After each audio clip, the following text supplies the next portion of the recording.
ਰਾਮ ਸਰੂਪਾਂਖੀ ਦੀ ਕਹਾਣੀ 3 ਜਾਨਵਰ। ਮੁੰਡਿਆਂ ਕੁੜੀਆਂ ਲਈ ਇਹ ਸਾਂਝਾ ਸਕੂਲ ਹੈ। ਸਿਆਲ ਦੀ ਰੁੱਤ ਹੈ। ਅੱਧੀ ਛੁੱਟੀ ਦੀ ਘੰਟੀ ਵੱਜ ਚੁੱਕੀ ਹੈ। 4 ਅਧਿਆਪਕਾਵਾਂ ਇੱਕ ਕੰਧ ਦੀ ਓਟ ਵਿੱਚ ਧੁੱਪੇ ਆ ਖੜੀਆਂ ਹਨ। ਭੈਂਗੇ ਚਪੜਾਸੀ ਤੋਂ ਇੱਕ ਕਰਕੇ ਉਹਨਾਂ ਨੇ 4 ਕੁਰਸੀਆਂ ਮੰਗਵਾਈਆਂ ਹਨ। ਨੇੜੇ ਦੇ ਕਮਰੇ 'ਚ ਆਪ ਹੀ ਇੱਕ ਮੇਜ਼ ਚੁੱਕ ਲਿਆਂਦਾ ਹੈ ਤੇ ਕੁਰਸੀਆਂ ਦੇ ਵਿਚਾਲੇ ਧਰ ਲਿਆ ਹੈ। ਕੜਬ ਦਾ ਟਾਂਡਾ ਮੂੰਹ ਲਮਕਾਈ ਬੈਠੀ ਹੈ। ਉਹਦੀ ਪੁੜਪੁੜੀ ਦੁਖ ਰਹੀ ਹੈ। ਕਾਲਾ ਗੁਲਾਬ ਖੁੱਲ ਬੋਲਦੀ ਹੈ ਤੇ ਆਪਣੇ ਦੰਦਾਂ ਵਿੱਚੋਂ ਦੁੱਧ ਚਿੱਟਾ ਹਾਸਾ ਛਣਕਾਉਂਦੀ ਹੈ। ਗੰਨੇ ਦੇ ਛਿਲਕ ਦੀ ਇੱਕ ਟੰਗ ਮੇਜ਼ ਤੇ ਹੈ ਤੇ ਇੱਕ ਟੰਗ ਮੇਜ਼ ਦੀਆਂ 2 ਲੱਤਾਂ ਵਿਚਕਾਰ ਲਈ ਫੱਟੀ ਤੇ ਮਰੂਆ ਨੇ ਚਿੱਟੇ ਸਿਰ ਵਾਲੀ ਚਪੜਾਸਨ ਨੂੰ ਬੁਲਾਇਆ। ਕੰਟੀਨ ਤੋਂ ਇੱਕ ਸੈੱਟ ਚਾਹ ਲਿਆਉਣ ਲਈ ਕਹਿ ਦਿੱਤਾ ਹੈ। ਹਰ ਸਾਲ ਕੋਈ ਨਾ ਕੋਈ ਮਾਸਟਰ ਬਦਲ ਜਾਂਦਾ ਹੈ। ਆ ਭੰਡੂ ਦਾ ਜੂੜ ਪਤਾ ਨਹੀਂ ਕਦੋਂ ਵੱਢਿਆ ਜਾਊ। ਆਂਡੇ ਤਾਂ ਦੇਖ ਟੁੱਟ ਜਾਣੇ ਦੇ, ਜੀ ਕਰਦਾ ਤੋੜ ਦਿਆਂ, ਐਵੇਂ ਝਾਕੀ ਜਾਊ ਅੱਖਾਂ ਪਾੜ। ਸਟਾਫ ਰੂਮ ਬਹਿ ਕੇ ਚੁਗਲੀਆਂ ਕਰਨ ਤੋਂ ਬਿਨਾਂ ਇਸ ਨੂੰ ਕੋਈ ਕੰਮ ਹੀ ਨਹੀਂ। ਲੈ ਜਾਣੇ ਨੂੰ ਕੋਈ ਸੈਸਣ ਨਹੀਂ ਛੱਡੀ, ਕੋਈ ਕੰਮ ਹੀ ਨਹੀਂ ਛੱਡੀ। ਹੁਣ ਗੋਡੇ ਖੜ ਗਏ ਤਾਂ ਲੋਕਾਂ ਦੀਆਂ ਗੱਲਾਂ ਬਣਾਉਂਦਾ। 13 ਸਾਲ ਹੋ ਗਏ, ਇਹਦੀ ਕੰਜਰ ਕੋਈ ਬਦਲੀ ਨਹੀਂ ਕਰਦਾ। ਸਾਰਾ ਦਿਨ ਮੁੱਛਾਂ ਮਰੋੜਦਾ ਰਹੂ। ਮੱਥੇ ਦੇ ਵੱਟ ਤਾਂ ਦੇਖੋ, ਠੇਠਰ ਗੰਨੇ ਦਾ ਛਿਲਕ, ਕਹਿੰਦੀ ਹੈ। ਲੰਮਾ ਕੱਦ, ਪਤਲਾ ਸਰੀਰ, ਤਿੱਖਾ ਨੱਕ, ਨਰਮ ਹੱਥ ਪੈਰ, ਨਿੱਕੀਆਂ ਛਾਤੀਆਂ, ਟਪੂ ਕਰਦੀਆਂ ਅੱਖਾਂ, ਕਾਲਾ ਬੋਲ, ਬਿੰਦੇ ਹਾਸੀ, ਇਹ ਗੰਨੇ ਦਾ ਛਿਲਕ ਹੈ। ਇੱਕ ਖਸਮ ਤਾਂ ਘਰ ਹੁੰਦਾ ਹੀ ਹੈ, ਪਰ ਸਕੂਲ 'ਚ ਕਈ ਮਾਸਟਰ ਖਸਮਾਂ ਦੇ ਵੀ ਖਸਮ ਹੁੰਦੇ ਨੇ। ਕੜਬ ਦਾ ਟਾਂਡਾ ਸਿਰ ਉਤਾਂ ਚੁੱਕਦੀ ਹੈ। ਬਾਂਦਰ ਕਲਰਕ ਦੇ ਕਮਰੇ 'ਚ ਬੈਠਾ ਸਾਰਾ ਦਿਨ ਮੱਖੀਆਂ ਮਾਰਦਾ ਰਹਿੰਦਾ।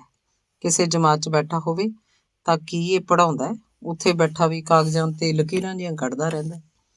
ਇਹਨੂੰ ਇਹ ਵੀ ਪਤਾ ਨਹੀਂ ਵੀ ਇਹਦੇ ਕੋਲ ਕਿਹੜੀ ਜਮਾਤ ਦਾ ਕਿਹੜਾ ਸਬਜੈਕਟ ਹੈ। ਹੈਡਮਾਸਟਰ ਨੇ ਸਿਰ ਚੜਾ ਰੱਖਿਆ ਨਲੀ ਚੋਚ। ਆਪ 7 ਜਵਾਕ ਜੰਮ ਕੇ ਅੱਖਾਂ 'ਚ ਹੀ ਮੇਰੇ ਢਿੱਡ ਦੇ ਮਹੀਨੇ ਗਿਣਦਾ, ਲਾਲ ਮੂੰਹਾਂ।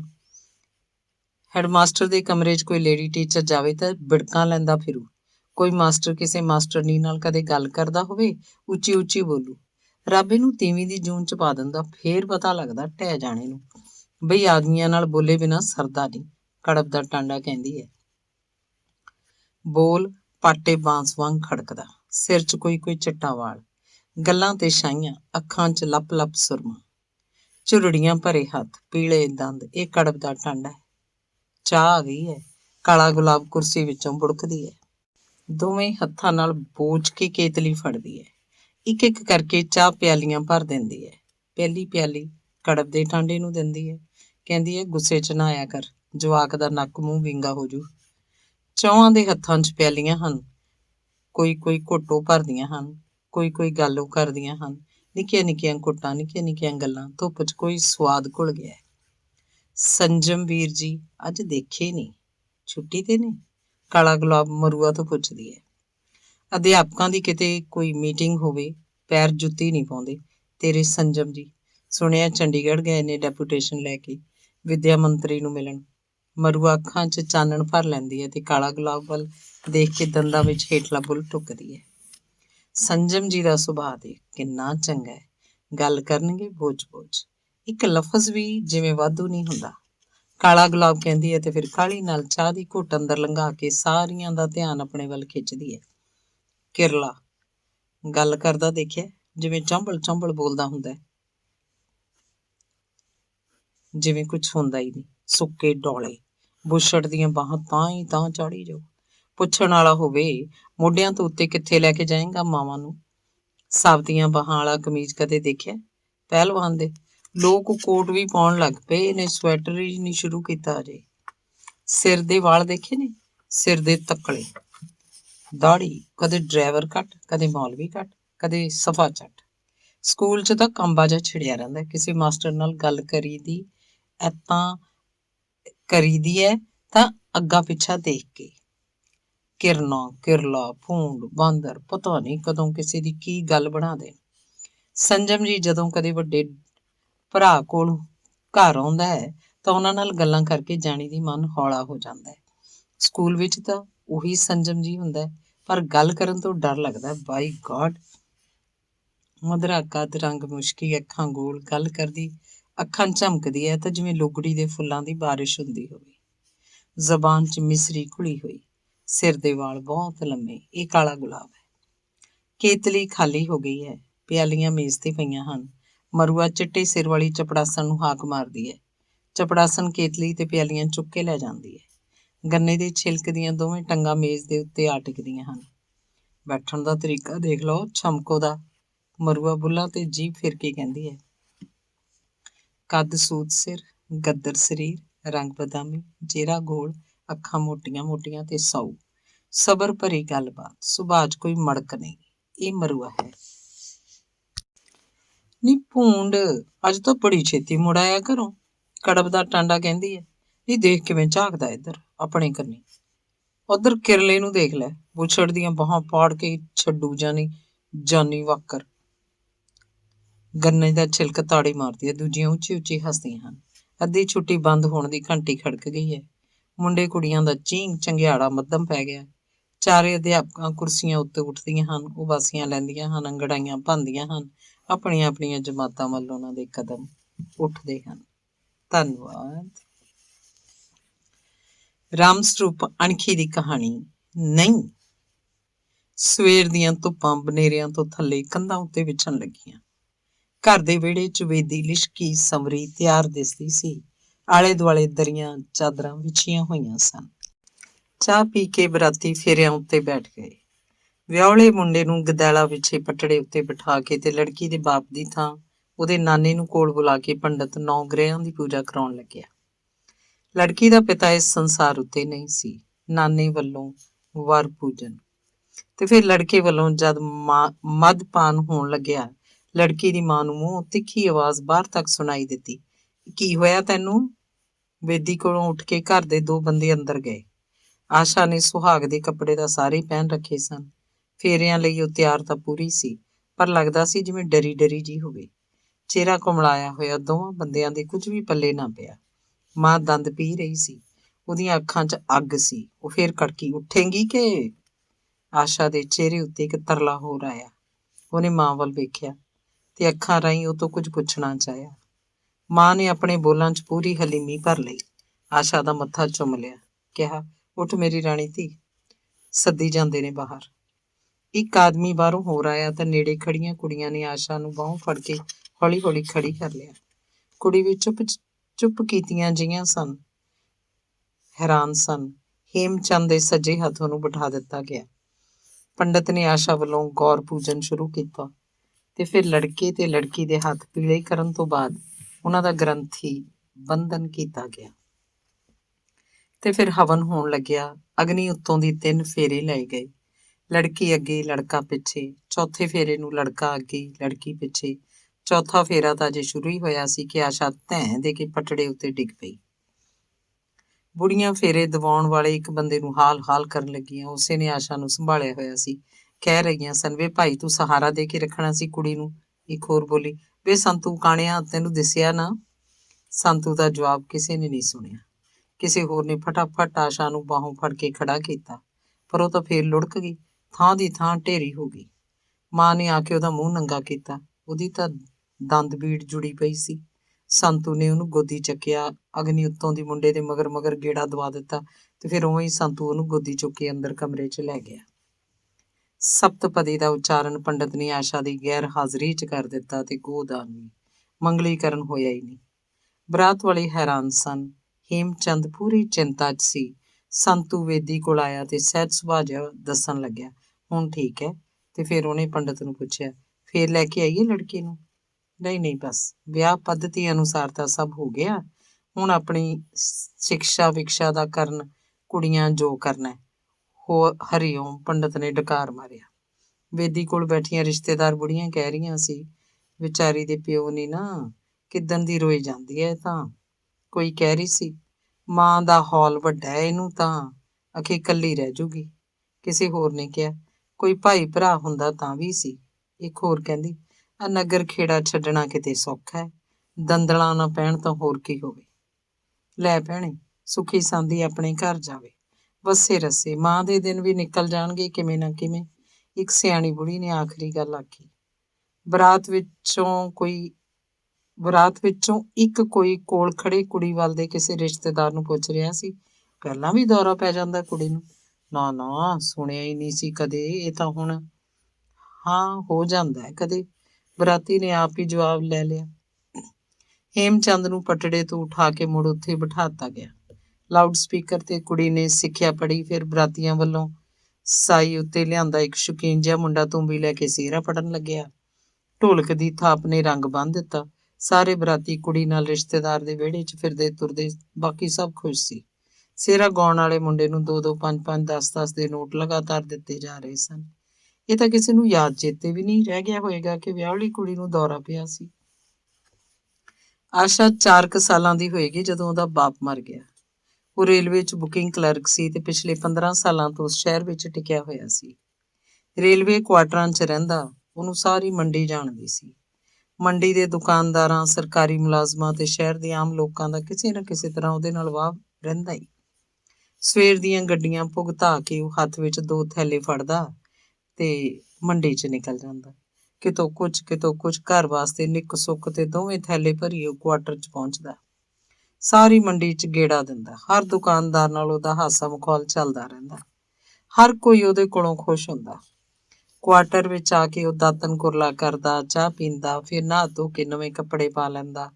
ਨਵੇਂ ਕੱਪੜੇ ਧੋਤੇ ਹੋਏ ਤੇ ਲੋਹਾ ਕੀਤੇ ਹੋਏ ਹੁੰਦੇ। ਹਮੇਸ਼ਾ ਹੀ ਖਾਕੀ ਜੀਨ ਦੀ ਪੈਂਟ ਤੇ ਸਫੈਦ ਕਮੀਜ਼। ਦੂਜਾ ਕੱਪੜਾ ਉਹਦੇ ਤਨ ਨੂੰ ਲੱਗਿਆ ਕਦੇ ਕਿਸੇ ਨੇ ਵੇਖਿਆ ਨਹੀਂ ਸੀ। ਸਿਆਲਾਂ 'ਚ ਨੀਲਾ ਕੋਟ ਜ਼ਰੂਰ ਵੱਧ ਜਾਂਦਾ। ਵਿਆਹ ਤੋਂ 10 ਸਾਲ ਬਾਅਦ ਮਸਾਂ ਕਿਤੇ ਜਾ ਕੇ ਉਹਦੇ ਘਰ ਇੱਕ ਲੜਕੀ ਪੈਦਾ ਹੋਈ। ਉਹਦਾ ਵਿਆਹ ਵੀ ਉਸ ਸ਼ਹਿਰ 'ਚ ਹੀ ਆ ਕੇ ਹੋਇਆ ਸੀ। ਉਹ ਦਿਲ ਦਾ ਮਰੀਜ਼ ਸੀ। ਬਹੁਤ ਝੋਰਾ ਉਹ ਇਸ ਗੱਲ ਦਾ ਕਰਦਾ ਕਿ ਉਹਦੇ ਘਰ ਕੋਈ ਮੁੰਡਾ ਕਿਉਂ ਨਹੀਂ। ਉਹ ਮਰਿਆ ਤਾਂ ਸਾਰੀ ਮੰਡੀ 'ਚ ਹਾਹਾਕਾਰ ਮਚ ਗਈ। ਹਰ ਕੋਈ ਬਾਬੂਆਣੀ ਦੇ ਕੁਆਟਰ 'ਚ ਅਫਸੋਸ ਕਰਨ ਆਇਆ। ਰੇਲਵੇ ਵਾਲਿਆਂ ਨੇ 4 ਮਹੀਨਿਆਂ ਤੱਕ ਆਸ਼ਾ ਦੀ ਮਾਂ ਤੋਂ ਕੁਆਟਰ ਖਾਲੀ ਨਹੀਂ ਕਰਵਾਇਆ। ਪੈਨਸ਼ਨ ਦੇ ਕਾਗਜ਼ਾਂ ਦੇ ਨਾਲ ਹੀ ਉਹਨੂੰ ਰੇਲਵੇ ਮਹਿਕਮੇ ਵੱਲੋਂ 10,000 ਰੁਪਇਆ ਇਕੱਠਾ ਵੀ ਮਿਲ ਗਿਆ। ਕੁਝ ਰੁਪਇਆ ਉਸ ਰੇਲਵੇ ਸਟੇਸ਼ਨ ਦੇ ਮੁਲਾਜ਼ਮਾਂ ਨੇ ਆਪਣੇ ਵੱਲੋਂ ਇਕੱਠਾ ਕੀਤਾ। 4-5 ਹਜ਼ਾਰ ਮੰਡੀ ਦੇ ਦੁਕਾਨਦਾਰਾਂ ਨੇ ਉਗਰਾ ਲਿਆ।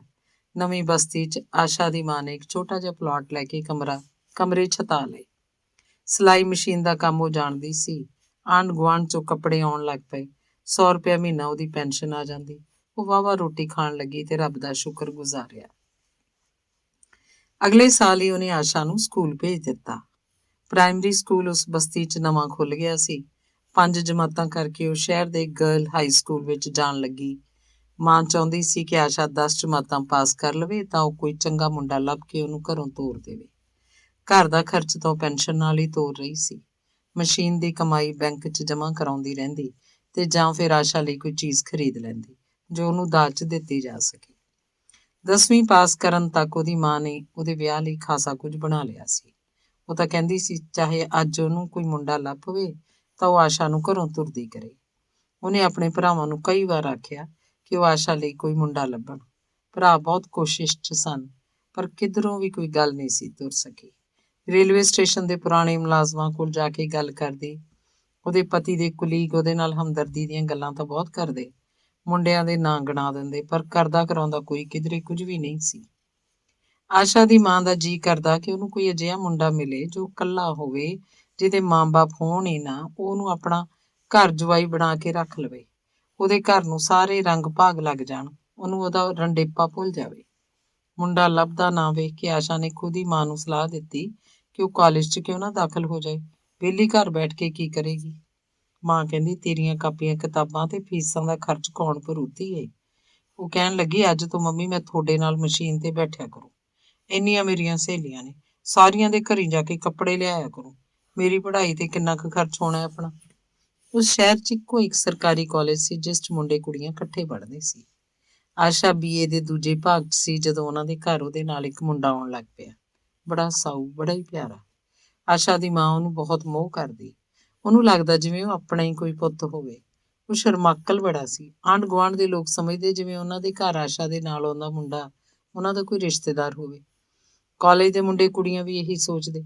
ਕਾਲਜ ਵਿੱਚ ਤੇ ਘਰ 'ਚ ਵੀ ਉਹ ਨਿੱਕੀਆਂ ਨਿੱਕੀਆਂ ਗੱਲਾਂ ਕਰਦੇ। ਸ਼ੇਖਰ ਨੇੜੇ ਦੇ ਪਿੰਡ ਤੋਂ ਸਾਈਕਲ ਉੱਤੇ ਕਾਲਜ ਆਉਂਦਾ ਹੁੰਦਾ। ਰੋਟੀ ਉਹ ਆਪਣੀ ਨਾਲ ਲੈ ਕੇ ਆਉਂਦਾ, ਕੁਝ ਖਾ ਆਉਂਦਾ, ਕੁਝ ਨਾਲ ਲੈ ਆਉਂਦਾ। ਨਿੱਕਾ ਜਿਹਾ ਡੱਬਾ ਹੱਥ 'ਚ ਫੜੀ ਇੱਕ ਕਾਪੀ ਤੇ 2 ਕਿਤਾਬਾਂ ਨਾਲ ਉਹਦਾ ਡੱਬਾ ਵੀ ਇੱਕ ਕਿਤਾਬ ਹੀ ਲੱਗਦਾ। ਕਿਤਾਬਾਂ ਦੇ ਡੱਬੇ ਨੂੰ ਉਹ ਸਾਈਕਲ ਦੇ ਕੈਰੀਅਰ 'ਚ ਅੜੁੰਗ ਲੈਂਦਾ। ਭੁੱਖ ਲੱਗੀ ਤਾਂ ਉਹ ਕਾਲਜ ਕੈਂਟੀਨ 'ਚ ਬੈਠ ਕੇ ਚਾਹ ਨਾਲ ਰੋਟੀ ਖਾਂਦਾ। ਆਸ਼ਾ ਉਹਦੇ ਨਾਲ ਹੁੰਦੀ ਤਾਂ ਉਹ ਵੀ ਚਾਹ ਪੀਂਦੀ। ਸਵਾਦ ਦੇਖਣ ਵਜੋਂ ਹੀ ਉਹਦੇ ਡੱਬੇ 'ਚੋਂ ਅੱਧੀ ਰੋਟੀ ਤੋੜ ਕੇ ਖਾਣ ਲੱਗਦੀ। ਕਦੇ-ਕਦੇ ਆਸ਼ਾ ਹਿੰਡ ਕਰਦੀ ਤੇ ਸ਼ੇਖਰ ਨੂੰ ਖਿੱਚ ਕੇ ਆਪਣੇ ਘਰ ਲੈ ਜਾਂਦੀ। ਘਰ ਜਾ ਕੇ ਉਹਦੀਆਂ ਰੋਟੀਆਂ ਤਵੇ ਤੇ ਤੱਤੀਆਂ ਕਰਦੀ, ਆਪਣੀਆਂ ਰੋਟੀਆਂ ਵਿਚਕਾਰ ਰੱਖ ਲੈਂਦੀ। ਉਹ ਦੋਵੇਂ ਇਕੱਠੇ ਰੋਟੀ ਖਾਂਦੇ। ਉਹ ਮਾਂ ਨੂੰ ਚੰਗੇ-ਚੰਗੇ ਲੱਗਦੇ, ਜਿਵੇਂ ਮਾਂ ਦਾ ਕੋਈ ਸੰਸਾਰ ਵਸ ਗਿਆ ਹੋਵੇ। ਉਹ ਸ਼ੇਖਰ ਨੂੰ ਤਾੜਨ ਲੱਗਦੀ, ਪੁੱਤ ਇਹ ਠੰਡੀਆਂ ਰੋਟੀਆਂ ਕਾਹਨੂੰ ਚੁੱਕ ਲਿਆਉਂਦਾ ਹੁੰਨਾ? ਇੱਥੇ ਘਰ ਆ ਕੇ ਆਸ਼ੂ ਨਾਲ ਹੀ ਖਾ ਲਿਆ ਕਰ। ਉਹ ਹੱਸਦਾ, ਨਿੱਤ-ਨਿੱਤ ਕੌਣ ਦਿੰਦਾ ਦੌੜਾ ਮੈਨੂੰ, ਮੰਮੀ ਜੀ। ਲੈ ਨਿੱਤ ਨੂੰ ਕੀ ਹੈ? ਤੇਰੀਆਂ 2 ਬੁਰਕੀਆਂ ਨਾਲ ਕੀ ਬੁਖਾਰੀ ਹੋਣੀ ਹੁੰਦੀ ਆ ਭਾਈ। ਸ਼ੇਖਰ ਤੇ ਮਾਂ ਦੀਆਂ ਗੱਲਾਂ ਸੁਣ ਕੇ ਆਸ਼ਾ ਖੁਸ਼ ਹੁੰਦੀ। ਉਹਦੀਆਂ ਅੱਖਾਂ ਹੱਸਣ ਲੱਗਦੀਆਂ ਤੇ ਫਿਰ ਕਦੇ-ਕਦੇ ਜਿਸ ਦਿਨ ਉਹਦਾ ਜੀਅ ਕਰਦਾ, ਉਹ ਰਾਤ ਵੀ ਉਹਨਾਂ ਦੇ ਘਰ ਰਹਿ ਪੈਂਦਾ। ਦੋਵੇਂ ਮਾਵਾਂ ਧੀਆਂ ਇੱਕ ਕਮਰੇ 'ਚ ਸੌਂਦੀਆਂ ਤੇ ਸ਼ੇਖਰ ਦੂਜੇ ਕਮਰੇ 'ਚ। ਇਹ ਵੱਖਰੀ ਗੱਲ ਸੀ ਕਿ ਅੱਧੀ ਰਾਤ ਤੱਕ ਤਿੰਨੇ ਜਣੇ ਇੱਕੋ ਥਾਂ ਬੈਠ ਕੇ ਦੁਨੀਆ ਭਰ ਦੀਆਂ ਗੱਲਾਂ ਕਰ ਮਾਰਦੇ। ਅਪ੍ਰੈਲ 'ਚ ਇਮਤਿਹਾਨ ਸਨ। ਮਾਰਚ ਦੇ ਪਹਿਲੇ ਹਫ਼ਤੇ ਉਹਨਾਂ ਨੂੰ ਫ੍ਰੀ ਕਰ ਦਿੱਤਾ ਗਿਆ। ਇਮਤਿਹਾਨ ਤੋਂ ਪਹਿਲਾਂ ਮਹੀਨਾ ਭਰ ਉਹਨਾਂ ਦੇ ਘਰ ਰਿਹਾ। ਸਾਰਾ ਦਿਨ ਉਹ ਇਕੱਠੇ ਬੈਠੇ ਰਹਿੰਦੇ। ਰਾਤ ਨੂੰ ਵੀ ਅੱਧੀ ਰਾਤ ਤੱਕ ਪੜ੍ਹਦੇ। ਇੱਕੋ ਕਮਰੇ 'ਚ ਸੌਣ ਵੇਲੇ ਆਸ਼ਾ ਮਾਂ ਕੋਲ ਆ ਪੈਂਦੀ। ਦੋਵੇਂ ਵਕਤ ਦੀ ਰੋਟੀ ਮਾਂ ਬਣਾਉਂਦੀ। ਜਿੰਨੇ ਵਾਰ ਉਹ ਚਾਹ ਮੰਗਦੇ ਚਾਹ ਕਰ ਦਿੰਦੀ। ਦੋਵਾਂ ਨੇ ਬੜਾ ਦਿਲ ਲਾ ਕੇ ਪੜ੍ਹਾਈ ਕੀਤੀ। ਇਮਤਿਹਾਨ ਸ਼ੁਰੂ ਹੋਣ ਵਾਲੇ ਦਿਨ ਦੋਵਾਂ ਦੇ ਚਿਹਰੇ ਉਤਰੇ ਹੋਏ ਸਨ, ਅੱਖਾਂ ਅੰਦਰ ਨੂੰ ਧਸੀਆਂ ਹੋਈਆਂ, ਪਰ ਮਨਾਂ ਵਿੱਚ ਇੱਕ ਗਰੂਰ ਸੀ, ਇੱਕ ਸ਼ਕਤੀ। ਦੋਵਾਂ ਦੀ ਪਰਚੇ ਵਧੀਆ ਹੋਏ। ਇਮਤਿਹਾਨ ਮੁੱਕੇ ਤੋਂ ਸ਼ੇਖਰ ਆਪਣੇ ਪਿੰਡ ਨੂੰ ਚਲਾ ਗਿਆ। 15 ਦਿਨ ਮੁੜ ਕੇ ਸ਼ਹਿਰ ਨਾ ਆਇਆ। 20 ਦਿਨ ਤੇ ਫਿਰ ਮਹੀਨਾ ਨਿਕਲ ਗਿਆ। ਆਸ਼ਾ ਉਹਦਾ ਫਿਕਰ ਕਰਦੀ। ਮਾਂ ਨੇ ਕਈ ਵਾਰ ਯਾਦ ਕੀਤਾ, ਕੁੜੇ ਆਸ਼ੂ, ਸ਼ੇਖਰ ਤਾਂ ਮੁੜ ਕੇ ਬੋੜਿਆ ਹੀ ਨਾ। ਘਰਦਿਆਂ ਨੇ ਕੰਮ 'ਚ ਪਾ ਲਿਆ ਹੋਣਾ ਮੰਮੀ, ਪਿਤਾ ਜੀ ਬੜੇ ਲਾਲਚੀ ਨੇ, ਆਸ਼ਾ ਜਵਾਬ ਕਰਦੀ। ਇੱਕ ਦਿਨ ਮਾਂ ਨੇ ਸਲਾਹ ਬਣਾਈ, ਚੱਲ ਉਹਦੇ ਪਿੰਡ ਚੱਲ ਕੇ ਆਈਏ। ਉਹਨੇ ਤਾਂ ਉੱਤਾ ਹੀ ਨਾ ਬਾਚਿਆ, ਕਿਤੇ ਬਿਮਾਰੀ ਨਾ ਹੋਵੇ। ਚੰਦਰਾ ਦੋਵੇਂ ਜਣੀਆਂ ਪਿੰਡ ਗਈਆਂ। ਪੁੱਛ ਕੇ ਘਰ ਪਹੁੰਚੀਆਂ, ਪਤਾ ਲੱਗਿਆ ਉਹ ਤਾਂ ਹੈ ਹੀ ਨਹੀਂ। ਮਾਮੇ ਦੇ ਮੁੰਡੇ ਨਾਲ ਕਲਕੱਤੇ ਨੂੰ ਚਲਾ ਗਿਆ। ਕਲਕੱਤੇ ਉਹਦੇ ਮਾਮੇ ਦੇ ਮੁੰਡੇ ਦੀਆਂ ਟੈਕਸੀਆਂ ਚੱਲਦੀਆਂ ਸੀ। ਸੈਰ ਕਰਨ ਸ਼ੇਖਰ ਉਹਦੇ ਨਾਲ ਚਲਾ ਗਿਆ। ਉਹਨਾਂ ਦੇ ਘਰਦਿਆਂ ਨੂੰ ਵੀ ਉਦੋਂ ਹੀ ਪਤਾ ਲੱਗਿਆ ਜਦ ਕਲਕੱਤੇ ਤੋਂ 10 ਦਿਨਾਂ ਬਾਅਦ ਉਹਦੀ ਚਿੱਠੀ ਪਿੰਡ ਆਈ। ਮਾਮੇ ਦਾ ਮੁੰਡਾ ਤੇ ਉਹ ਪਤਾ ਨਹੀਂ ਕਿੱਥੇ ਮਿਲੇ ਤੇ ਉਹਦੇ ਨਾਲ ਕਲਕੱਤੇ ਨੂੰ ਸਿੱਧਾ ਤੁਰ ਪਿਆ। ਨਤੀਜਾ ਨਿਕਲਿਆ ਤਾਂ ਦੋਵੇਂ ਵਧੀਆ ਨੰਬਰ ਲੈ ਕੇ ਪਾਸ ਹੋਏ। ਆਸ਼ਾ ਦੀ ਮਾਂ ਬਹੁਤ ਖੁਸ਼। ਆਸ਼ਾ ਖੁਸ਼ ਵੀ ਤੇ ਉਦਾਸ ਵੀ। ਜੇ ਕਿਤੇ ਅੱਜ ਦੇ ਦਿਨ ਸ਼ੇਖਰ ਉਹਦੇ ਕੋਲ ਹੁੰਦਾ। 7 ਦਿਨਾਂ ਬਾਅਦ ਦੁਪਹਿਰੇ ਜੇ ਸ਼ੇਖਰ ਲੱਡੂਆਂ ਦਾ ਲਿਫਾਫਾ ਲੈ ਕੇ ਨਵੀਂ ਬਸਤੀ ਉਹਨਾਂ ਦੇ ਘਰ ਮੂਹਰੇ ਆ ਉਤਰਿਆ। ਆਸ਼ਾ ਦੀ ਮਾਂ ਉਹਨੂੰ ਜੱਫੀ ਪਾ ਕੇ ਮਿਲੀ। ਆਸ਼ਾ ਵਿਹੜੇ 'ਚ ਬੈਠੀ ਭੱਜ ਕੇ ਕਮਰੇ 'ਚ ਜਾ ਲੁਕੀ।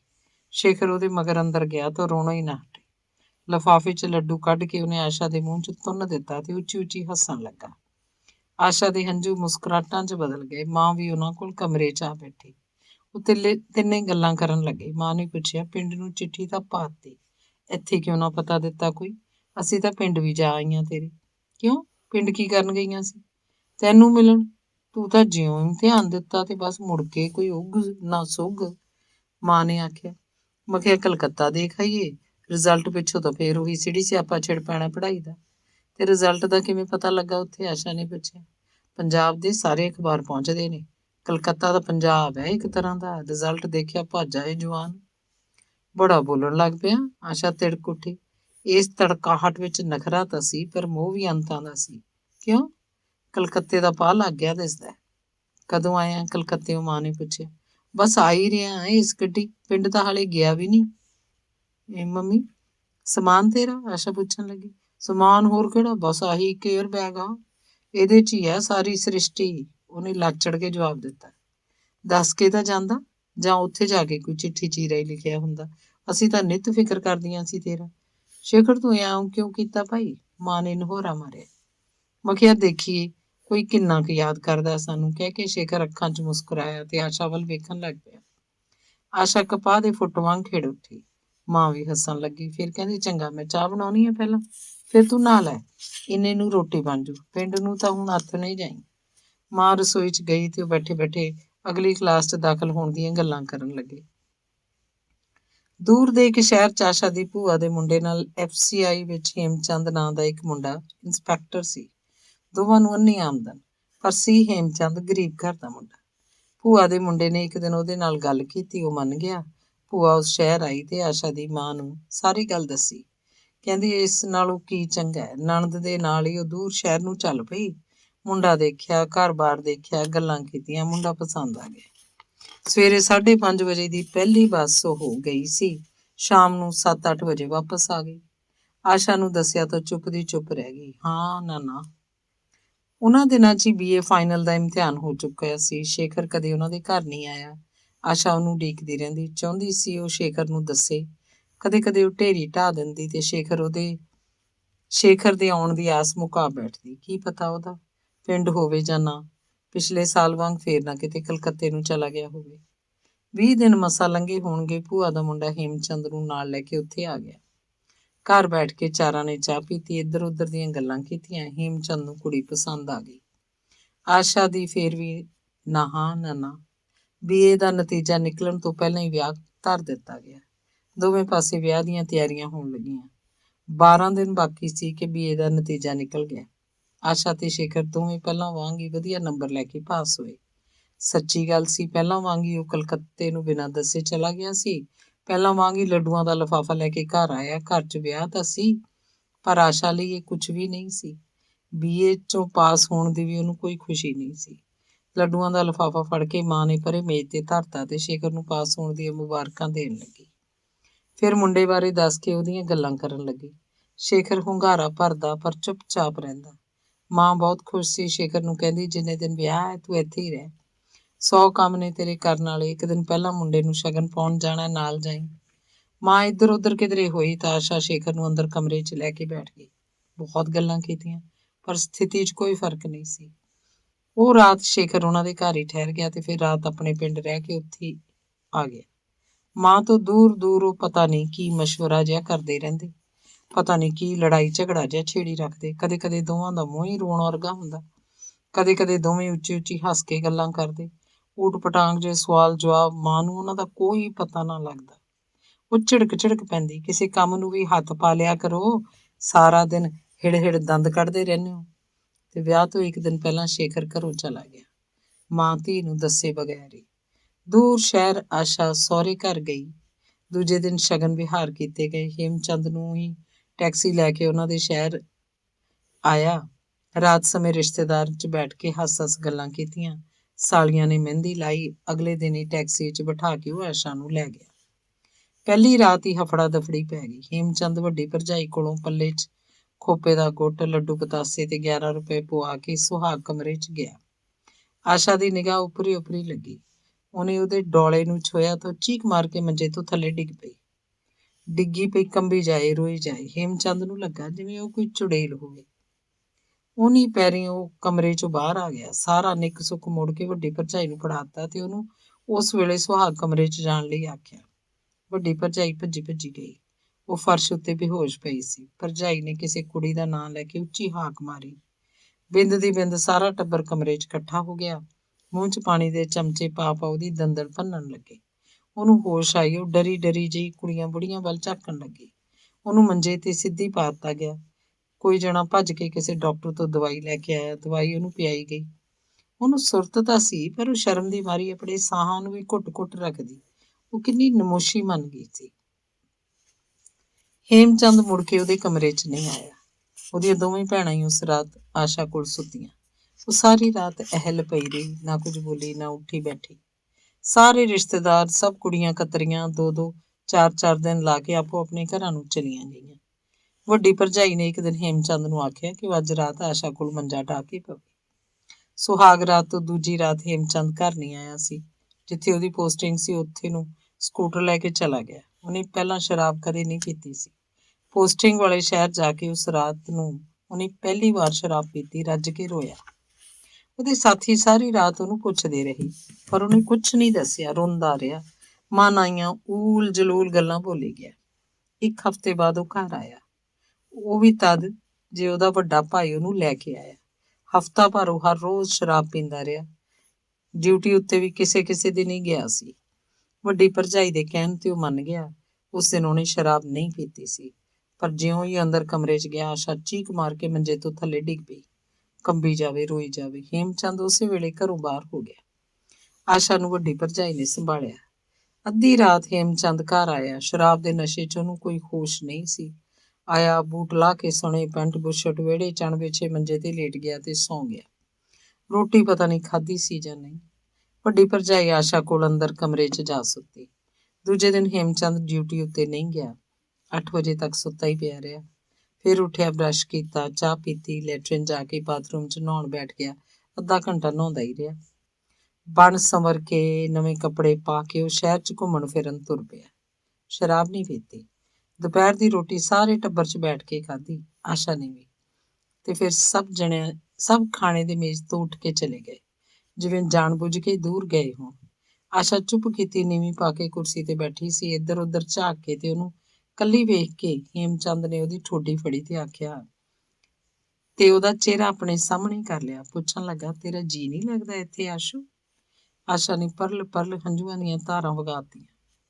ਉਹਦੀਆਂ ਅੱਖਾਂ ਦਾ ਸਾਰਾ ਪਾਣੀ ਜਦ ਮੁੱਕ ਗਿਆ ਤਾਂ ਆਪਣੇ ਆਪ ਹੀ ਬੋਲ ਉੱਠੀ, ਤੁਹਾਡੇ ਵਰਗਾ ਹਸਬੈਂਡ ਮਸਾਂ ਮਿਲਦਾ ਕਿਸੇ ਨੂੰ। ਮੈਂ ਤਾਂ ਇੱਕ ਲਾਹਨਤ ਹਾਂ, ਤੁਹਾਨੂੰ ਆ ਚੰਬੜੀ। ਜਦੋਂ ਤੁਸੀਂ ਮੇਰੇ ਨੇੜੇ ਆਉਂਦੇ ਹੋ ਮੈਨੂੰ ਪਤਾ ਨਹੀਂ ਕੀ ਹੋ ਜਾਂਦਾ। ਮੈਨੂੰ ਤਾਂ ਆਪ ਕੁਝ ਪਤਾ ਨਹੀਂ ਲੱਗਦਾ, ਮੈਂ ਕੀ ਕਰਾਂ। ਦਿਲ ਦੀ ਘੁੰਡੀ ਦੱਸ, ਤੇਰੇ ਮਨ 'ਚ ਕੋਈ ਗੱਲ ਹੋਣੀ ਹੈ। ਮਨ 'ਚ ਤਾਂ ਕੋਈ ਗੱਲ ਨਹੀਂ, ਫੇਰ ਮੈਨੂੰ ਤਾਂ ਆਪ ਪਤਾ ਨਹੀਂ। ਉਸੇ ਸ਼ਾਮ ਉਹਨੇ ਆਸ਼ਾ ਨੂੰ ਸਕੂਟਰ ਦੇ ਮਗਰ ਬਿਠਾਇਆ, ਉਹਨੂੰ ਇੱਕ ਲੇਡੀ ਡਾਕਟਰ ਕੋਲ ਲੈ ਗਿਆ। ਆਪ ਤਾਂ ਉਹ ਬਾਹਰ ਬੈਂਚ ਤੇ ਬੈਠਾ ਰਿਹਾ। ਲੇਡੀ ਡਾਕਟਰ ਪਰਦੇ ਅੰਦਰ ਉਹਨੂੰ ਪਤਾ ਨਹੀਂ ਕੀ ਪੁੱਛਦੀ ਰਹੀ ਤੇ ਫਿਰ ਵਾਪਸ ਆ ਕੇ ਲੇਡੀ ਡਾਕਟਰ ਨੇ ਹੇਮਚੰਦ ਨੂੰ ਆਖਿਆ ਕਿ ਉਹ ਅੱਧਾ ਘੰਟਾ ਸ਼ਹਿਰ 'ਚ ਫਿਰ ਤੁਰ ਆਵੇ, ਉਦੋਂ ਤੱਕ ਉਹਨੂੰ ਹੋਰ ਦੇਖ ਪੁੱਛ ਲਏਗੀ। ਉਹ ਵਾਪਸ ਕਲੀਨਿਕ ਆਇਆ ਤਾਂ ਆਸ਼ਾ ਬਾਹਰ ਬੈਂਚ ਤੇ ਬੈਠੀ ਸੀ ਤੇ ਬਹੁਤ ਖੁਸ਼ ਸੀ। ਹੇਮਚੰਦ ਨੇ ਲੇਡੀ ਡਾਕਟਰ ਨੂੰ ਮੂੰਹ ਮੰਗੀ ਫੀਸ ਦਿੱਤੀ। ਉਹ ਕਹਿੰਦੀ, ਜਾਓ ਮਿਸਟਰ, ਅੱਜ ਤੋਂ ਇਹ ਬਿਲਕੁਲ ਠੀਕ ਹੈ। ਓਕੇ। ਆਸ਼ਾ ਨੂੰ ਮਨੋਵਿਗਿਆਨਕ ਤੌਰ ਉੱਤੇ ਤਿਆਰ ਕੀਤਾ ਗਿਆ ਸੀ। ਲੇਡੀ ਡਾਕਟਰ ਨੇ ਉਹਨੂੰ ਹਮਦਰਦੀ ਤੇ ਉਤਸ਼ਾਹ ਹੀ ਦਿੱਤਾ ਸੀ। ਸ਼ਰਾਬ ਪੀਣੀ ਤਾਂ ਜਿਵੇਂ ਉਹਨੂੰ ਯਾਦ ਹੀ ਨਾ ਰਹਿ ਗਈ ਹੋਵੇ। ਆਸ਼ਾ ਨੂੰ ਖੁਸ਼-ਖੁਸ਼ ਦੇਖ ਕੇ ਵੱਡੀ ਭਰਜਾਈ ਨੂੰ ਸਿਖਰ ਦਾ ਚਾਅ ਚੜ੍ਹ ਗਿਆ। ਇਸ ਤਰ੍ਹਾਂ ਦਾ ਖਿੜਿਆ ਚਿਹਰਾ ਤਾਂ ਉਹਨੇ ਪਿਛਲੇ ਸਾਰੇ ਦਿਨਾਂ 'ਚ ਆਸ਼ਾ ਦਾ ਕਦੇ ਦੇਖਿਆ ਨਹੀਂ ਸੀ। ਵੱਡਾ ਭਾਈ ਬਿਨ ਪੀਤਿਆਂ ਹੀ ਖੀਵਾ ਹੋਇਆ ਫਿਰਦਾ ਸੀ। ਉਸ ਸ਼ਾਮ ਘਰ 'ਚ ਚੰਗੇ-ਚੰਗੇ ਪਕਵਾਨ ਪੱਕੇ। ਸਭ ਨੇ ਇਕੱਠੇ ਬੈਠ ਕੇ ਰੋਟੀ ਖਾਧੀ। ਵੱਡੀ ਭਰਜਾਈ ਆਸ਼ਾ ਨੂੰ ਛੇੜਦੀ ਤਾਂ ਅੱਗੋਂ ਬਣਦਾ ਫੱਬਦਾ ਜਵਾਬ ਕਰਦੀ। ਹੇਮਚੰਦ ਦੇ ਨਿੱਕੇ-ਨਿੱਕੇ ਭਤੀਜੇ ਵਾਰੀ-ਵਾਰੀ ਆਸ਼ਾ ਦੀ ਗੋਦੀ 'ਚ ਬੈਠਣ ਦਾ ਦਾਅ ਲਾ ਜਾਂਦੇ। ਉਹ ਸਭ ਨੂੰ ਇੱਕੋ ਜਿਹਾ ਪਿਆਰ ਕਰਦੀ। ਤੇ ਫਿਰ ਰੋਟੀ ਟੁੱਕ ਦਾ ਸਾਰਾ ਕੰਮ ਮੁੱਕ ਗਿਆ। ਭਰਜਾਈ ਨੇ ਸੋਚਿਆ, ਬਰਤਨ ਹੁਣ ਤੜਕੇ ਹੀ ਮਾਂਜ ਧੋ ਲਏ ਜਾਣਗੇ। ਦੁੱਧ ਗਰਮ ਹੋਇਆ, ਸਭ ਨੇ ਪੀ ਲਿਆ। ਹੇਮਚੰਦ ਪਾਨ ਖਾਣ ਦੇ ਬਹਾਨੇ ਬਾਹਰ ਚਲਾ ਗਿਆ। ਸੋਚਿਆ ਹੋਏਗਾ ਮੁੜਦੇ ਨੂੰ ਜਵਾਕ ਸੌਂ ਜਾਣਗੇ। 1 ਘੰਟੇ ਬਾਅਦ ਘਰ 'ਚ ਇੱਕ ਉੱਚੀ ਭਿਆਨਕ ਚੀਕ ਸੁਣਾਈ ਦਿੱਤੀ। ਭਰਾ ਭਰਜਾਈ ਬੁੜਕ ਕੇ ਉੱਠੇ। ਜਵਾਕ ਵੀ ਜਾਗ ਪਏ। ਭਰਜਾਈ ਭੱਜ ਕੇ ਉਹਨਾਂ ਦੇ ਕਮਰੇ 'ਚ ਗਈ।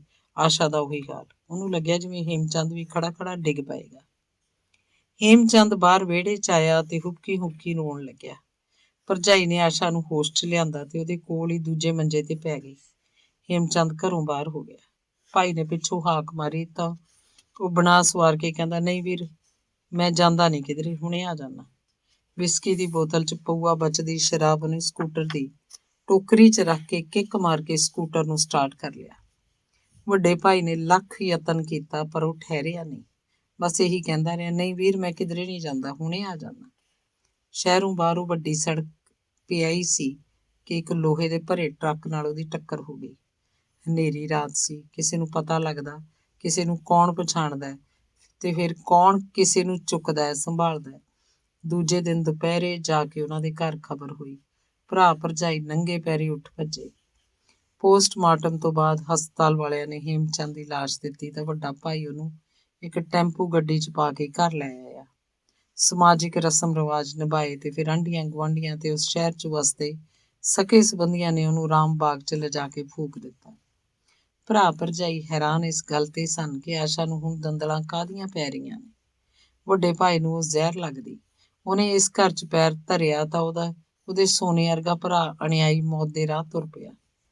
ਖਬਰ ਸੁਣ ਕੇ ਜਦੋਂ ਭਰਾ ਭਰਜਾਈ ਹਸਪਤਾਲ ਨੂੰ ਭੱਜ ਉੱਠੇ ਤਾਂ ਉਧਰ ਆਸ਼ਾ ਨੂੰ ਦੰਦਲ ਪੈ ਗਈ। ਜਵਾਕਾਂ ਨੇ ਦੰਦਲ ਭੰਨਣ ਦੀ ਬਹੁਤ ਕੋਸ਼ਿਸ਼ ਕੀਤੀ ਪਰ ਦੰਦਲ ਤਾਂ ਟੁੱਟਦੀ ਨਹੀਂ ਸੀ। ਫਿਰ ਗੁਆਂਢੀ ਬੁੜੀਆਂ ਆ ਗਈਆਂ।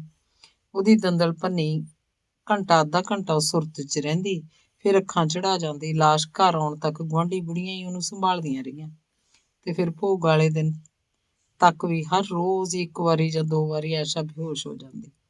ਹਰ ਕੋਈ ਉਹਨੂੰ ਸਮਝਾਉਣ ਦੀ ਕੋਸ਼ਿਸ਼ ਕਰਦਾ, ਪਰ ਆਸ਼ਾ ਦਾ ਦਿਲ ਖੜਦਾ ਨਹੀਂ ਸੀ।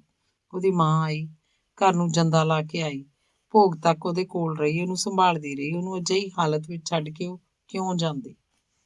ਭੋਗ ਤੋਂ ਬਾਅਦ ਉਹ ਆਸ਼ਾ ਨੂੰ ਆਪਣੇ ਨਾਲ ਲੈ ਆਈ। 2 ਦਿਨ ਆਪਣੇ ਕੋਲ ਰੱਖਿਆ। ਦੋਵੇਂ ਦਿਨ ਆਸ਼ਾ ਨੂੰ ਦੰਦਲ ਨਹੀਂ ਪਈ, ਪਰ ਉਹ ਗੁੰਮਸੁੰਮ ਜਿਹੀ ਜ਼ਰੂਰ ਰਹੀ, ਨਾ ਬੋਲਦੀ ਨਾ ਰੋਂਦੀ। ਇਸ ਦੌਰਾਨ ਸ਼ੇਖਰ ਇੱਕ ਵਾਰੀ ਵੀ ਉਹਨਾਂ ਦੇ ਘਰ ਨਹੀਂ ਆਇਆ।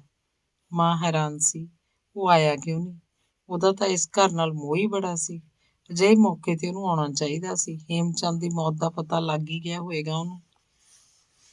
ਹੁਣ ਨਹੀਂ ਆਏਗਾ ਤੇ ਕਦੋਂ ਆਏਗਾ? ਚੰਦਰਾ। 2 ਲਫ਼ਜ਼ਾਂ ਦਾ ਦੁੱਖ ਸੁੱਖ ਤਾਂ ਘਰ ਜਾਂਦਾ। ਤੀਜੇ ਦਿਨ ਆਸ਼ਾ ਨੇ ਮਾਂ ਨੂੰ ਕਿਹਾ ਕਿ ਉਹਨੂੰ ਉਹਦੀ ਮਾਸੀ ਦੇ ਪਿੰਡ ਛੱਡ ਆਵੇ। ਇੱਥੇ ਉਹਦਾ ਦਿਲ ਨਹੀਂ ਲੱਗਦਾ। ਉਹਦਾ ਚਿੱਤ ਕੁਝ ਠੀਕ ਹੋਇਆ ਤਾਂ ਉਹ ਮਹੀਨਾ 20 ਦਿਨ ਲਾ ਕੇ ਆ ਜਾਏਗੀ। ਮਾਸੀ ਦਾ ਪਿੰਡ ਉਸ ਸ਼ਹਿਰ ਤੋਂ 50-60 ਮੀਲ ਦੂਰ ਸੀ। ਮਾਂ ਧੀ ਨੇ ਘਰ ਨੂੰ ਜਿੰਦਾ ਲਾਇਆ। ਦੁਪਹਿਰੇ ਜੇ ਬੱਸ ਫੜ ਲਈ ਤੇ 2 ਦਿਨ ਮਾਂ ਵੀ ਉੱਥੇ ਹੀ ਰਹੀ। ਸਾਰੀ ਰਾਤ ਬੈਠੀਆਂ ਦੋਵੇਂ ਭੈਣਾਂ ਦੁੱਖ ਸੁੱਖ ਕਰਦੀਆਂ ਰਹਿੰਦੀਆਂ, ਆਸ਼ਾ ਦੇ ਭਵਿੱਖ ਬਾਰੇ ਸੋਚਦੀਆਂ। 1 ਮਹੀਨੇ ਬਾਅਦ ਆਸ਼ਾ ਮਾਂ ਕੋਲ ਵਾਪਸ ਆ ਗਈ। ਉਦੋਂ ਤੱਕ ਲੋਕ ਅਫਸੋਸ ਲਈ ਸਭ ਆ ਚੁੱਕੇ ਸਨ। ਮਾਂ ਨੇ ਦੱਸਿਆ, ਸ਼ੇਖਰ 2 ਵਾਰੀ ਆ ਕੇ ਮੁੜ ਗਿਆ, ਰੋਂਦਾ ਸੀ। ਹਫ਼ਤੇ ਕੁ ਬਾਅਦ ਇੱਕ ਦਿਨ ਸ਼ੇਖਰ ਘਰ ਆਇਆ। ਆਸ਼ਾ ਕੋਈ ਨਾਵਲ ਪੜ੍ਹ ਰਹੀ ਸੀ। ਸ਼ੇਖਰ ਨੂੰ ਵੇਖ ਕੇ ਮੁਸਕਰਾਈ। ਉਹ ਝੂਠਾ ਜਿਹਾ ਪੈ ਗਿਆ। ਉਹਦੇ ਕੋਲ ਕੁਰਸੀ ਤੇ 10 ਮਿੰਟ ਚੁੱਪਚਾਪ ਬੈਠਾ ਰਿਹਾ। ਮਾਂ ਨੇ ਚਾਹ ਬਣਾਈ, ਤਿੰਨਾਂ ਨੇ ਚਾਹ ਪੀ ਲਈ।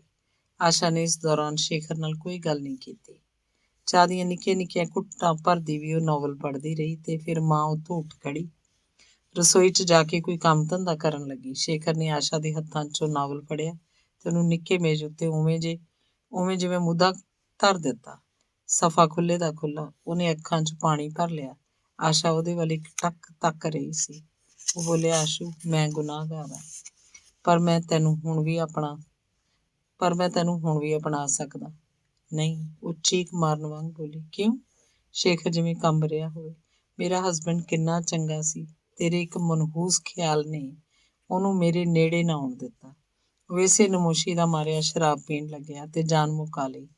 ਤੇਰੇ ਇੱਕ ਮਨਹੂਸ ਖਿਆਲ ਨੇ ਸਭ ਕਰਵਾਇਆ। ਉਹ ਦਮ ਰੱਖ ਕੇ ਬੋਲ ਰਹੀ ਸੀ। ਧੀ ਦੀ ਇੰਨੀ ਤਿੱਖੀ ਆਵਾਜ਼ ਸੁਣ ਕੇ ਮਾਂ ਉਹਨਾਂ ਕੋਲ ਆ ਖੜੀ। ਸ਼ੇਖਰ ਗਿੜਗਿੜਾਇਆ, ਉਹ ਤਾਂ ਜੋ ਹੋਣਾ ਸੀ ਮਿੱਟੀ ਪਾ ਦੇ। ਮੈਂ ਤੈਨੂੰ ਹੁਣ ਅਪਣਾ ਲੈਣਾ। ਨਹੀਂ, ਉਹ ਫਿਰ ਚੀਕੀ। ਤੇਰਾ ਕੁਛ ਨਹੀਂ ਵਿਗੜਿਆ ਆਸ਼ੂ, ਮੇਰਾ ਰਿਹਾ ਹੀ ਕੱਖ ਨਹੀਂ। ਤੂੰ ਉਦੋਂ ਕਿੱਥੇ ਸੀ ਜਦੋਂ ਵਿਆਹ ਤੋਂ ਪਹਿਲਾਂ ਮੈਂ ਤੇਰੀਆਂ ਮਿੰਨਤਾਂ ਕਰਦੀ ਰਹੀ, ਤੇਰੇ ਪੈਰੀਂ ਹੱਥ ਲਾਏ ਸੀ ਮੈਂ? ਤੂੰ ਉਦੋਂ ਕਿੱਥੇ ਸੀ? ਉਦੋਂ ਮੇਰੀ ਖਾਤਰ ਉਹ ਮਨਹੂਸ ਸੀ, ਹੁਣ ਮੇਰੀ ਖਾਤਰ ਤੂੰ ਮਨਹੂਸ ਹੈ। ਤੂੰ ਬੁਜ਼ਦਿਲ ਆਦਮੀ ਹੈ ਆਸ਼ੂ। ਉਦੋਂ ਮੇਰੇ 'ਚ ਹਿੰਮਤ ਨਹੀਂ ਸੀ। ਤੇਰੇ ਸਿਰੇ ਲੱਗੀ ਖੇਡ ਮੈਂ ਕਿਵੇਂ ਵਿਗਾੜ ਸਕਦਾ? ਤੇਰੀ ਹੁਣ ਦੀ ਹਿੰਮਤ ਦਾ ਵੀ ਕੀ ਵਿਸ਼ਵਾਸ? ਬੁਜ਼ਦਿਲ ਲੋਕਾਂ ਦੀ ਕੋਈ ਹਿੰਮਤ ਨਹੀਂ ਹੁੰਦੀ, ਕੋਈ ਵਿਸ਼ਵਾਸ ਨਹੀਂ ਹੁੰਦਾ। ਸ਼ੇਖਰ ਬੇਹੱਦ ਹੱਦ ਤੱਕ ਬਣ ਗਿਆ। ਉਹ ਹੌਲੀ ਉੱਥੋਂ ਉੱਠਿਆ, ਘਰੋਂ ਬਾਹਰ ਹੋ ਗਿਆ। ਆਸ਼ਾ ਨੇ ਉੱਠ ਕੇ ਠੰਡੇ ਪਾਣੀ ਦਾ ਗਲਾਸ ਪੀਤਾ ਤੇ ਸ਼ਾਂਤ ਚਿੱਤ ਹੋ ਕੇ ਮਾਂ ਨੂੰ ਕਹਿਣ ਲੱਗੀ, ਮੰਮੀ, ਮੈਂ ਨੌਕਰੀ ਕਰੂੰਗੀ। ਵਿਆਹ ਨਾ ਕਰਵਾਵਾਂ ਤਾਂ ਵੀ ਕੀ ਹੈ, ਪਰ ਜੇ ਕਰਵਾਇਆ ਵੀ ਤਾਂ ਇਹੋ ਜਿਹੇ ਕਿਸੇ ਸ਼ੇਖਰ ਹਰਾਮਜ਼ਾਦੇ ਨਾਲ ਨਹੀਂ। ਧੰਨਵਾਦ। ਰਾਮ ਸਰੂਪ ਪੰਖੀ ਦੀ ਕਹਾਣੀ ਹੈ ਸੁੱਤਾ ਨਾਗ। ਮੁਕਲਾਵੇ ਆਈ ਜੀਤੋ ਨੂੰ ਮਸਾਂ 20 ਦਿਨ ਹੋਏ ਸਨ। ਬੇਬੇ ਨੂੰ ਯਾਦ ਕਰਕੇ ਮੇਰੇ ਤਾਂ ਹੌਲ ਜਾ ਪੈ ਜਾਂਦਾ। ਚੱਲ ਮੈਨੂੰ ਛੱਡ ਆ, ਫੇਰ ਆ ਜਾਊਂਗੀ 10 ਦਿਨ ਲਾ ਕੇ। ਜੀਤੋ ਨੇ ਇੱਕ ਦਿਨ ਮੁਕੰਦੇ ਨੂੰ ਕਿਹਾ। ਸੋਹਣੀ ਉਹ ਬੜੀ ਸੀ। ਮੁਕੰਦੇ ਨੂੰ ਜਿਵੇਂ ਕੋਈ ਅਲੋਕਾਰ ਚੀਜ਼ ਮਿਲ ਗਈ। ਉਹ ਬੇਅੰਤ ਪਿਆਰ ਕਰਦਾ ਉਹਨੂੰ, ਪਰ ਜੀਤੋ ਸਵਾਰ ਕੇ ਕਦੇ ਮੂੰਹ ਨਹੀਂ ਫੁੱਟੀ। ਚਿੱਤ ਅੰਦਰੋਂ ਜੀਤੋ ਦਾ ਸ਼ਾਇਦ ਉਦਾਸ ਸੀ। ਮੁਕੰਦਾ ਉਹਨੂੰ ਰੱਜ ਕੇ ਮੋਹ ਦਿੰਦਾ, ਪਰ ਉਹ ਹੂੰ ਹਾਂ ਤੋਂ ਵੱਧ ਕੁਛ ਨਾ ਕਹਿੰਦੀ। ਮੁਕੰਦੇ ਦੀ ਸਮਝ ਤੋਂ ਸਾਰੀ ਗੱਲ ਬਾਹਰ ਸੀ। ਹਰ ਗੱਲ 'ਚ ਮੁਕੰਦਾ ਉਹਦੀ ਮਰਜ਼ੀ 'ਚ ਖੁਸ਼ ਰਹਿੰਦਾ। ਅੱਜ ਜੀਤੋ ਨੇ ਪੇਕੀ ਜਾਣ ਲਈ ਕਿਹਾ ਤਾਂ ਪਹਿਲਾ ਮੌਕਾ ਸੀ 20 ਦਿਨਾਂ 'ਚ ਜਦੋਂ ਖੁੱਲ੍ਹ ਕੇ ਬੋਲੀ ਸੀ। ਮੁਕੰਦਾ ਖੁਸ਼ ਸੀ ਕਿ ਉਹ ਕੁਝ ਬਾਸਰੀ ਤਾਂ ਹੈ। ਜੀਤੋ ਨੂੰ ਪੇਕੀ ਛੱਡਣ ਆਏ ਨੂੰ ਉਸ ਰਾਤ ਉਹਦੇ ਸਹੁਰਿਆਂ ਨੇ ਉੱਥੇ ਹੀ ਰੱਖ ਲਿਆ। ਅੱਸੂ ਕੱਤੇ ਦੀ ਰਾਤ ਸੀ। ਮੁਕੰਦਾ ਸੌਣ ਵੇਲੇ ਟੱਬਰ ਤੋਂ ਅੱਡੀ ਦੂਰ ਸਾਰੇ ਪੈ ਗਿਆ। ਅੱਧੀ ਰਾਤ ਨੂੰ ਜੀਤੋ ਨੂੰ ਮਹਿਸੂਸ ਹੋਇਆ ਜਿਵੇਂ ਮੁਕੰਦਾ ਘੂਕ ਸੁੱਤਾ ਪਿਆ। ਚੁੱਪ ਕਰਕੇ ਉੱਠੀ। ਮੁਕੰਦੇ ਦੀ ਹਿੱਕ ਤੇ ਹੱਥ ਧਰ ਕੇ ਦੇਖਿਆ, ਉਹ ਹਿੱਲਿਆ ਨਾ। ਜੀਤੋ ਨੂੰ ਯਕੀਨ ਹੋ ਗਿਆ, ਪਰ ਸੀ ਮੁਕੰਦਾ ਜਾਗੋ ਮਿੱਟੀ। ਜੀਤੋ ਨੇ ਪੋਲੇ ਪੈਰੀਂ ਵਿਹੜਾ ਟੱਪਿਆ, ਦਰਵਾਜ਼ੇ ਦਾ ਕੁੰਡਾ ਖੋਲ੍ਹ ਕੇ ਘਰ ਤੋਂ ਬਾਹਰ ਆ ਗਈ। ਮੁਕੰਦੇ ਨੂੰ ਜਿਵੇਂ ਸੁਪਨਾ ਆ ਰਿਹਾ ਸੀ। ਉਹ ਉੱਠਿਆ। ਕਿੱਲੇ ਤੇ ਲਟਕਦੀ ਕਿਰਪਾਨ ਲਾ ਕੇ ਜੀਤੋ ਦੇ ਮਗਰ ਹੋ ਲਿਆ। ਉਹ ਤੋਂ 50-60 ਕਰਮ ਪਿੱਛੇ ਜੀਤੋ ਨੂੰ ਕੋਈ ਪਤਾ ਨਹੀਂ ਸੀ ਕਿ ਉਹਦੇ ਮਗਰ ਕੌਣ ਆ ਰਿਹਾ। ਉਹਦੀ ਛਾਂ ਤਾਂ ਰੋਈਆਂ ਨੂੰ ਚੜ੍ਹਦੀ ਜਾ ਰਹੀ ਸੀ। ਰਾਹ ਵਿੱਚ ਇੱਕ ਕੱਸੀ ਆਈ, ਟੱਪਣ ਲੱਗੀ। ਉਹਨੂੰ ਚਿਰ ਲੱਗਿਆ। ਮੁਕੰਦਾ ਸਹਿਮ ਕੇ ਥਾਂ ਖੜੋਤਾ ਰਿਹਾ।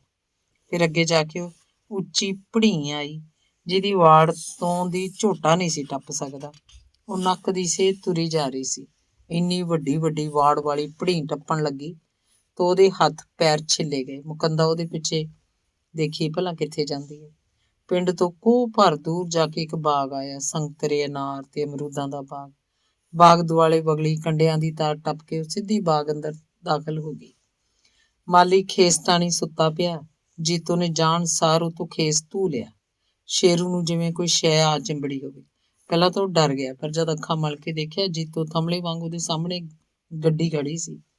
ਪੂਰੇ 1 ਮਹੀਨੇ ਬਾਅਦ ਪਰਛਾਵੇਂ ਵਾਂਗ ਉਹਨੂੰ ਫੇਰ ਆ ਲਿਪਟੀ। ਜੰਗਲ ਚੀਰ ਕੇ ਆ ਗਈਆਂ ਸ਼ੇਰੂ, ਜੀਤੋ ਦੇ ਧੱਕ ਧੱਕ ਕਰਦੇ ਕਾਲਜੇ ਚੋਂ ਬੋਲ ਨਿਕਲੇ। ਤੇਰੇ ਬਿਨਾਂ ਹੁਣ ਮੈਂ ਵੀ ਕਦੇ ਤੋਤਿਆਂ ਨੂੰ ਹਕਾਰਿਆ ਨਹੀਂ, ਸ਼ੇਰੂ ਨੇ ਕਿਹਾ। ਤੇਰੇ ਬਾਗ 'ਚ ਆਬੀ ਨਹੀਂ ਰਹੀ ਉਹ? ਜੀਤੋ ਨੇ ਪੁੱਛਿਆ। ਜਿਸ ਮਾਲੀ ਦੇ ਦਿਲ ਦਾ ਬਾਗ ਉੱਜੜ ਗਿਆ ਹੋਵੇ, ਉਹਦੇ ਬੂਟਿਆਂ ਨੂੰ ਆਬੀ ਕਾਹਦੀ ਚੜ੍ਹੇ? ਸ਼ੇਰੂ ਪੂਰਾ ਭਾਵੁਕ ਹੋ ਗਿਆ। ਸ਼ੇਰੂ ਮੇਰੇ ਕੰਨੀ ਝਾਕ। ਦੋਵੇਂ ਹੱਥਾਂ 'ਚ ਸ਼ੇਰੂ ਦਾ ਮੂੰਹ ਫੜ ਕੇ ਜੀਤੋ ਨੇ ਆਪਣੇ ਵੱਲ ਕਰ ਲਿਆ ਤੇ ਪੂਰੇ ਦਿਲ ਨਾਲ ਕਹਿਣ ਲੱਗੀ, ਮੈਂ ਮੁਕੰਦੇ ਦਾ ਪੱਤਾ ਨਹੀਂ ਢੋਣਾ, ਮੈਂ ਤਾਂ ਸ਼ੇਰੂ ਦੀ ਮਾਲਣ ਆ। ਤੇ ਫਿਰ ਉਹ ਗੱਲਾਂ ਕਰਕੇ ਗੂੜੀ ਨੀਂਦ ਸੌਂ ਗਏ ਇੱਕੋ ਹੀ ਮੰਜੇ ਤੇ। ਮੁਕੰਦਾ 20 ਕਦਮ ਦੂਰ ਇੱਕ ਖਜੂਰ ਉਹਲੇ ਸਾਰਾ ਕੁਝ ਦੇਖਦਾ ਸੁਣਦਾ ਰਿਹਾ ਸੀ। ਉਹਦੇ ਦਿਲ 'ਚੋਂ ਲੂਰੀਆਂ ਉੱਠ ਰਹੀਆਂ ਸੀ। ਉਹਦੇ ਸਿਰ ਨੂੰ ਨੇਰੀ ਚੜੀ ਹੋਈ ਸੀ। ਇਹ ਉਹਦੇ ਸਾਮਰ ਤੱਕ ਕੀ ਹੋ ਰਿਹਾ ਸੀ? ਉਹਦੀਆਂ ਅੱਖਾਂ ਵਿੱਚ ਖੂਨ ਉਤਰ ਆਇਆ। ਮਲਕ ਮਲਕ ਮੁਕੰਦਾ ਮਾਲੀ ਦੇ ਸਿਰਹਾਣੇ ਜਾ ਖੜਾ। ਉਹਨੇ ਹੱਥ ਫੇਰ ਕੇ ਦੇਖਿਆ, ਕਿਰਪਾਨ ਦੀ ਧਾਰ ਉਸਤਰੇ ਵਰਗੀ ਸੀ। ਦੋਵਾਂ ਹੱਥਾਂ ਦੀ ਪੂਰੀ ਪਕੜ ਨਾਲ ਉਹਨੇ ਕਿਰਪਾਨ ਉਲਾਰੀ ਤੇ ਇੱਕੋ ਟੱਕ ਨਾਲ ਮਾਲੀ ਦੀ ਗਰਦਨ ਗਾਜਰ ਦੇ ਬੂੰਡੇ ਵਾਂਗ ਵੱਢ ਕੇ ਸਿਰ ਉਹਨੇ ਆਉ ਮਾਰਿਆ। ਉੱਥੋਂ ਸਿਰਮਦਾਨ ਭੱਜ ਕੇ ਮੁਕੰਦੇ ਨੇ ਕੱਸੀ ਤੇ ਆ ਕੇ ਸਾਹ ਲਿਆ। ਕਿਰਪਾਨ ਨਾਲ ਲੱਗਿਆ ਮੈਲਾ ਧੋਤਾ ਇੱਕਦਮ ਉਹਦੇ ਕੰਨ ਖੜੇ ਹੋ ਗਏ। ਬਾਗ 'ਚੋਂ ਕਲਕਾਰੀਆਂ ਉੱਠ ਰਹੀਆਂ ਸੀ। ਜਿਹਨੇ ਮੇਰੇ ਯਾਰ ਨੂੰ ਮਾਰਿਆ ਹੁਣੇ ਆਵੇਗਾ ਮੇਰੇ ਸਾਹਮਣੇ। ਜਿਹਨੇ ਮੇਰੇ ਸ਼ੇਰੂ ਨੂੰ ਮਾਰਿਆ ਹੁਣੇ ਆਵੇ ਮੇਰੇ ਪਿਓ ਦਾ ਸਾਲਾ। ਮੁਕੰਦਾ ਕੰਨ ਵਲੇਟ ਕੇ ਉਵੇਂ ਜਿਵੇਂ ਘਰ ਆ ਸੁੱਤਾ। ਦਿਨ ਅਜੇ ਚੜਿਆ ਨਹੀਂ ਸੀ, ਮੂੰਹ ਨੇਰੇ ਸੀ ਅਜੇ। ਜੀਤੋ ਵੀ ਪੱਥਰ ਰੂਪ ਹੋ ਕੇ ਘਰ ਆ ਵੜੀ। ਆ ਕੇ ਉਹਨੇ ਮੁਕੰਦੇ ਦੀ ਹਿੱਕ ਤੇ ਹੱਥ ਧਰ ਕੇ ਦੇਖਿਆ। ਉਹ ਉਵੇਂ ਜਿਵੇਂ ਘੂਕ ਸੁੱਤਾ ਪਿਆ ਸੀ, ਪਰ ਸੀ ਮੁਕੰਦਾ ਦੰਦ ਘੁੱਟ ਕੇ ਪਿਆ ਹੋਇਆ। ਮੇਰਾ ਤਾਂ ਇੱਥੇ ਵੀ ਇਸ ਉਜੜੇ ਪਿੰਡ 'ਚ ਜੀ ਨਹੀਂ ਲੱਗਣਾ। ਬੇਬੇ ਨੂੰ ਮਿਲ ਲਈ। ਚੱਲ ਚੱਲੀਏ ਉੱਥੇ ਹੀ, ਜੀਤੋ ਨੇ ਤੜਕੇ ਉੱਠ ਕੇ ਮੁਕੰਦੇ ਨੂੰ ਆਖਿਆ। ਮੁਕੰਦੇ ਨੇ ਜਿਵੇਂ ਹਿੱਕ ਤੇ ਪੱਥਰ ਰੱਖਿਆ ਹੋਇਆ ਸੀ। ਦੂਜੇ ਦਿਨ ਹੀ ਆਥਣ ਨੂੰ ਉਹ ਆਪਣੇ ਪਿੰਡ ਆ ਗਏ। ਮੁੜ ਕੇ ਕੋਈ ਗੱਲ ਨਾ ਹੋਈ। ਉਹ ਅਮੀ ਜਮੀ ਵਸਦੇ ਰਹੇ। ਮੁੜ ਕੇ ਜੀਤੋ ਕਦੇ ਵੀ ਪੇਕੀ ਨਾ ਗਈ। ਮੁਕੰਦਾ ਉਵੇਂ ਜਿਵੇਂ ਉਹਨੂੰ ਪਿਆਰ ਕਰਦਾ। ਸਮਾਂ ਪਾ ਕੇ ਜੀਤੋ ਦੀ ਹੁਣ ਚੰਗੀ ਹੋ ਗਈ, ਪਰ ਉਹ ਉਖੜੀ ਰਹਿੰਦੇ, ਜਿਵੇਂ ਉਹਦੇ ਕਲਬੂਤ ਵਿੱਚੋਂ ਰੂਹ ਕੱਢ ਲਈ ਹੋਵੇ। ਮੁਕੰਦਾ ਭਾਵੇਂ ਸਭ ਕੁਝ ਜਾਣਦਾ ਸੀ, ਪਰ ਉਹਨੂੰ ਸਾਂਭ ਰੱਖਦਾ, ਇਹ ਸੋਚ ਕੇ ਕਿ ਹੁਣ ਇਹਨੇ ਕਿੱਧਰ ਜਾਣਾ। ਉਧਰ ਮਾਲੀ ਦੇ ਕਤਲ 'ਚ ਪੁਲਿਸ ਨੇ ਇਲਾਕੇ ਦੇ 7-8 ਸਿਰ ਕੱਢ 10 ਨੰਬਰੀਏ ਫੜੇ ਹੋਏ ਸੀ। ਕੋਈ ਕਹਿੰਦਾ ਸੀ ਸੰਤਰੇ ਤੋੜਨ ਆਏ ਚੋਰ ਸ਼ੇਰੂ ਨੂੰ ਮਾਰ ਕੇ ਸਿੱਟ ਗਏ। ਕੋਈ ਕਹਿੰਦਾ ਸੀ ਸ਼ੇਰੂ ਦੀ ਲਾਗ ਡਾਟ ਸੀ, ਦੁਸ਼ਮਣੀ ਕੱਢੀ ਆ ਪੁਰਾਣੇ ਕਿਸੇ ਨੇ। ਕੋਈ ਕੁਛ ਤੇ ਕਈ ਸਾਲ ਇਲਾਕੇ ਦੇ 10 ਨੰਬਰੀਏ ਘੜੀਸੀਂਦੇ ਫਿਰੇ। 10-12 ਸਾਲ ਲੰਘ ਗਏ। ਜੀਤੋ ਦੇ 3 ਜਵਾਕ ਹੋ ਗਏ। ਤੀਵੀਂ ਮਨੁੱਖ ਦੀ ਬਹੁਤ ਵਧੀਆ ਨਿਭਰੀ ਸੀ। ਇੱਕ ਦਿਨ ਆਥਣੇ ਹਨੇਰਾ ਹੋ ਗਿਆ। ਮੈਂ ਦੀ ਧਾਰ ਅਜੇ ਕੱਢਣੀ ਸੀ। ਮੁਕੰਦੇ ਨੇ ਜੀਤੋ ਨੂੰ ਕਿਹਾ ਕਿ ਉਸ ਬਾਅਦ 'ਚੋਂ ਬਾਲਟੀ ਲੈ ਆਵੇ। ਡਰ ਲੱਗਦਾ ਮੈਨੂੰ ਤਾਂ ਅੰਦਰੋਂ, ਹਨੇਰਾ ਘੁੱਪ ਪਿਆ। ਜੀਤੋ ਨੇ ਜਵਾਬ ਦਿੱਤਾ। ਡਰ ਕਾਹਦਾ ਆਪਣੇ ਘਰੋਂ? ਮੁਕੰਦਾ ਬੋਲਿਆ। ਦਿਨ ਹੋਵੇ ਤਾਂ ਮੈਂ ਲੈ ਆਵਾਂ, ਹਨੇਰੇ 'ਚ 100 ਸੱਪ ਸਲੂਤੀ ਹੁੰਦੀ ਹੈ। ਜੀਤੋ ਨੇ ਫੇਰ ਇਨਕਾਰ ਕੀਤਾ। ਦਿਨ ਵੇਲੇ ਵੀ ਤਾਂ ਇਹੀ ਘਰ ਹੁੰਦਾ। ਮੁਕੰਦੇ ਦੀ ਆਵਾਜ਼ 'ਚ ਰੋਹਬ ਸੀ। ਤੂੰ ਹੀ ਲੈ ਆਪੇ, ਜੀਤੋ ਨੇ ਸਾਫ਼ ਜਵਾਬ ਦਿੱਤਾ। ਵੱਡੀ ਆ ਗਈ ਡਰਨ ਵਾਲੀ। ਮੁਕੰਦਾ ਜਿਵੇਂ ਕੁਝ ਕਹਿਣ ਹੀ ਵਾਲਾ ਸੀ। ਉਦੋਂ ਨਹੀਂ ਸੀ ਡਰ ਲੱਗਦਾ ਜਦੋਂ ਅੱਧੀ ਰਾਤ ਉੱਠ ਕੇ ਮਾਲੀ ਕੋਲ ਗਈ ਸੀ। ਗੱਲ ਕਹਿ ਕੇ ਮੁਕੰਦਾ ਖੁਰਲੀ 'ਚ ਮਹਿੰਦੀ ਸੰਨੀ ਲੋਟ ਕਰਨ ਲੱਗ ਪਿਆ। ਜੀਤੋ ਦੇ ਭੜਕ ਦੇ ਕੇ ਕੰਨ ਖੁੱਲ ਗਏ। ਉਹ ਚੁੱਪ ਕਰਕੇ ਅੰਦਰ ਗਈ। ਕੇਲੇ ਤੋਂ ਲਟਕਦੀ ਕਿਰਪਾਨ ਲਾ ਲਈ। ਤੂੰ ਹੀ ਹੈ ਜਿਹਨੇ ਮੇਰਾ ਯਾਰ ਮਾਰਿਆ ਹੈ। ਅੱਖ ਦੀ ਝਮਕ 'ਚ ਮੁਕੰਦੇ ਦਾ ਸਿਰ ਮਹਿ ਦੇ ਖੁਰਾਂ 'ਚ ਮਤੀਰੇ ਵਾਂਗ ਰੁੜਿਆ ਪਿਆ ਸੀ। ਧੰਨਵਾਦ।